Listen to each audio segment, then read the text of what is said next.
Women get real. Today, Laura tells us her story of how periods have affected her life.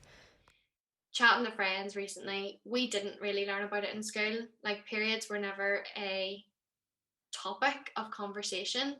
Um, I think we were told, okay, well, at this age or this between this age and this age, you'll start your period. It'll maybe last a week, and then you'll have the rest of the month where you'll not have anything, and then it'll come back a month later. And that was pretty much it. There was no, some people's periods are extremely sore. Some people have issues. There was absolutely nothing of that. So you didn't know whether you were considered normal, if that even is, you can't even say that anybody's normal with periods. And I think I was quite lucky in the sense that my mum had gone through all the same stuff that I was experiencing. So I didn't fall through the net as such and think this is normal. I had spent 3 days either crying my eyes out, really irritable, and being really moody around the house, to like yeah, being sick. I mean, there was months that I would have been like violently ill because I was in so much pain, and I would have went to the doctor and said, this month maybe wouldn't have been as bad, but the next month would have been. I was sick for 2 days. I couldn't walk for a day because my legs were so sore because all the pain seemed to be centered around like my thighs and my lower stomach. And I would put on the pill at 14. And at this age, I was like, oh my God, the pill, like, should I be taking this? They basically sold it to me as this is going to solve your problems. And then all of a sudden, my pain came back with a vengeance. And it was absolutely horrible. And I was back at the doctor's again about 6 months later. So they then told me that I would take my pill for 3 months at a time, but only come off it for a week. And it completely destroyed me. It I was having then breakthrough bleeds in the middle of the month. I was like enduring so much pain. Then when I did come off for that week, that I could hardly get out of bed. All I wanted to do was eat. And I was like, I can't do this for the rest of my life. Like, this is not enjoyable. There has to be something more in depth that's wrong. So I think I was about 16 when the doctor said, right, we'll send you for scans, and we'll do an internal examination to see is there something more wrong. I think it took 3 years then before I was seen it by gynecology, because that was the wait time. And I was actually 18 at the time that my appointment finally came through, because I was at uni in Newcastle, and they rang me and said, we've had a cancellation. Can you be here next week? So I came back, and they did the internal examination, looked at my ovaries, looked at my womb, and so it took about 6 months for me to actually get my results. And it turned out that actually my cervix was slightly smaller than what it should be. So whenever I was having like periods, and like the pumping sort of motion, what felt like the cramping, the blood wasn't getting dispersed quick enough, and it was causing me so much pain.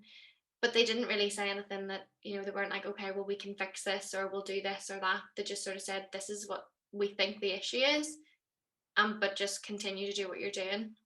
So I was back at the doctor, and I basically said, right, the pill's not working, the painkillers aren't working. I was so depressed by this, because I couldn't enjoy like my social life either. I was having to plan my social life around when I was going to have my period so that I wouldn't be in pain, or if I was going on a night out, I didn't want to be on my period, because I was like, oh, so uncomfortable, and just felt all the time. So I had planned all my periods out. I was a very sporty person growing up, and I couldn't really enjoy my sport either around the time that I had my period. So I had went back to the doctor, and I said, I need a fix for this. Like, I don't want any more plasters over this problem. And they basically said, okay, well, the next sort of stage is the coil. That can be used for pain management and for heavy period bleeding and stuff like that. And I was like, I will take whatever you can give me, because I am at my wit's end now with this.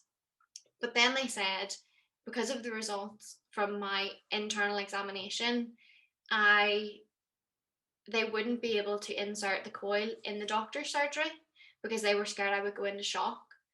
I was 19. I think took 2 years. I was just about coming 20 whenever they finally got me an appointment to have my coil inserted. And since then, once I did have the coil inserted, now fair enough, for about 6 to 9 months, I didn't have any bleeding or any pain. And I was like, oh my God, this is the answer to all my problems. This is fantastic. But it didn't last very long. It just, now I am at a point where I still have a coil in, but I'm absolutely petrified of getting it taken out because I'm scared of, will I be sick again? Will I undergo all of these emotional feelings that, I would say I was depressed at a time when I was on my period because I was feeling so low. I didn't know what I could do or who I could even turn to, apart from talking to my mum about the pain and stuff that I was having. There really wasn't anything else that I could do. I just had to endure it. And it was so depressing. And like,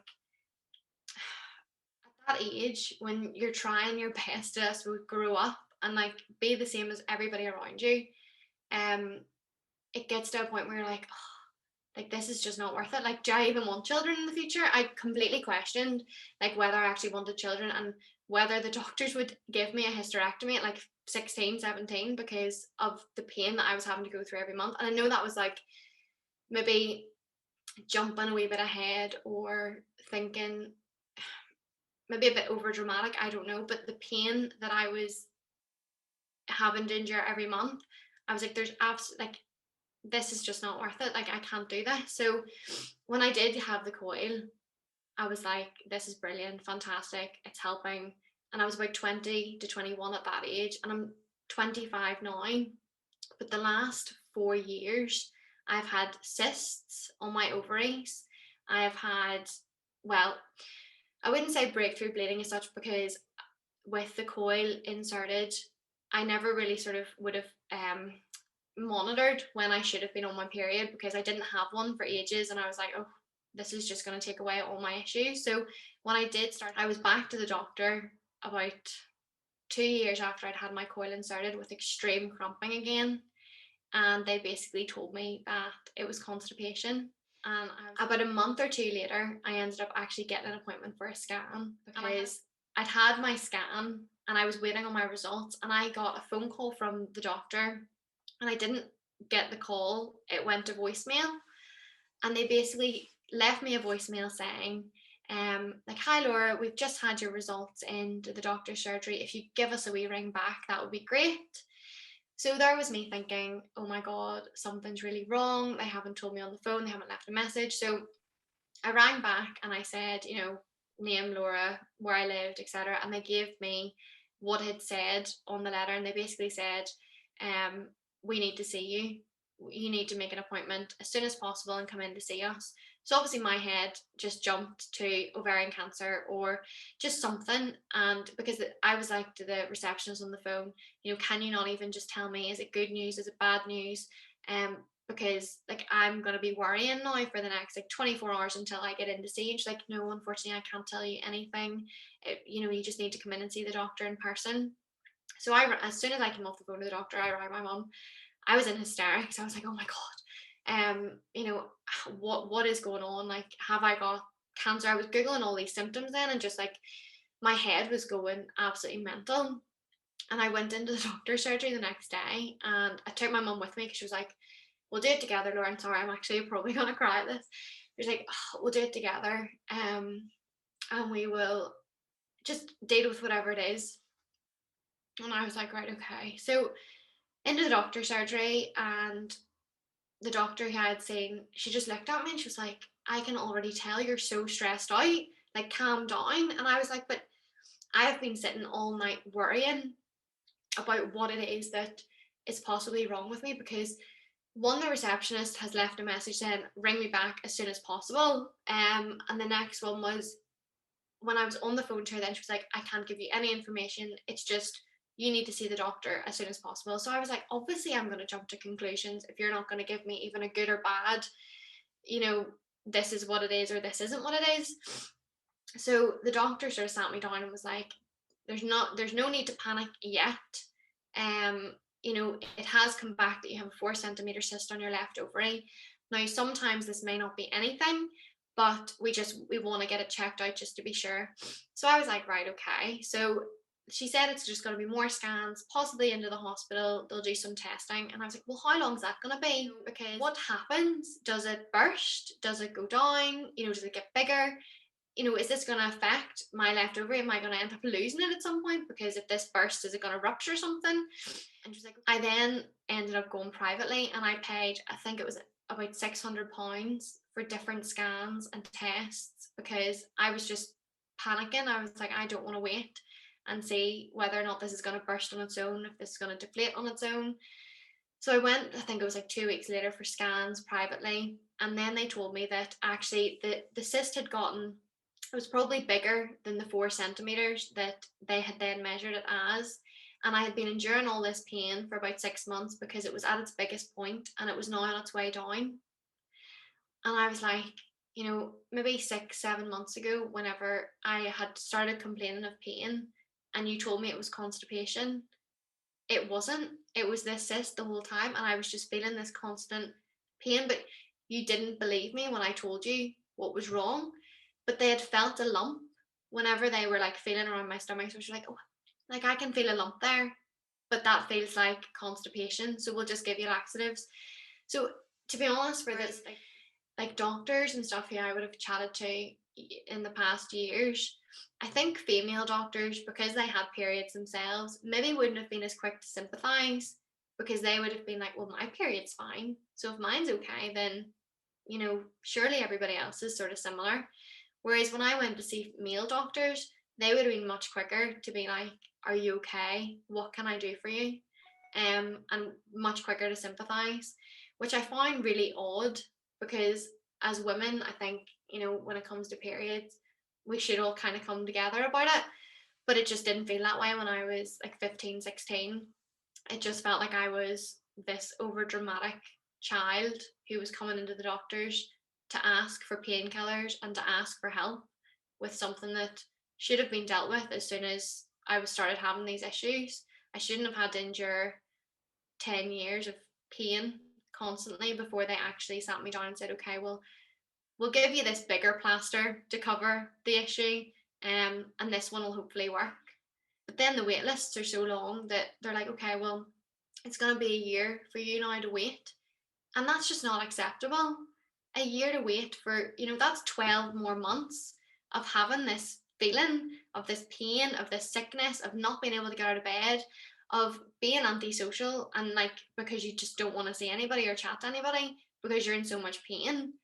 That's 12 months. That can do a lot to someone's mental health. But the doctors just don't, they obviously don't have control over the wait list or the wait time. But there needs to be something done to bring these wait times down. Like this cannot, gynecology cannot be something that you have a 12-month wait for. It needs to be like, I mean, there's just so much internally that's going on that we know ourselves. We just know something's not right. And you don't want to have to wait 12 months to be told something's not right. Or there's at this point, you know, as I'm sort of getting older and thinking about maybe like having a family of my own, I'm now at a stage where I'm thinking, okay, well, do I take my coil out? And what are the repercussions of taking my coil out? Am I gonna go back to having this excruciating pain again that I just can't deal with every month? Or am I gonna be right back where I started when I was like 12 and I started my period and have absolutely no pain, you know, no issues at all? But I just know that that is me living a fairy tale and that's never gonna happen. I suppose a much better situation that I can openly talk about it and even going to the doctor now. I don't take no for an answer. Whenever I'm sort of sitting in the office, I'm like, I know my body. I know what's going on. You know, I'm kind of at the point where I have a bit more of a handle on it, but I'm still not 100%. There's still something niggling that's just not, just hasn't been dealt with because the coil is a big sticky plaster that you can put over something to ignore the issues that you're actually having.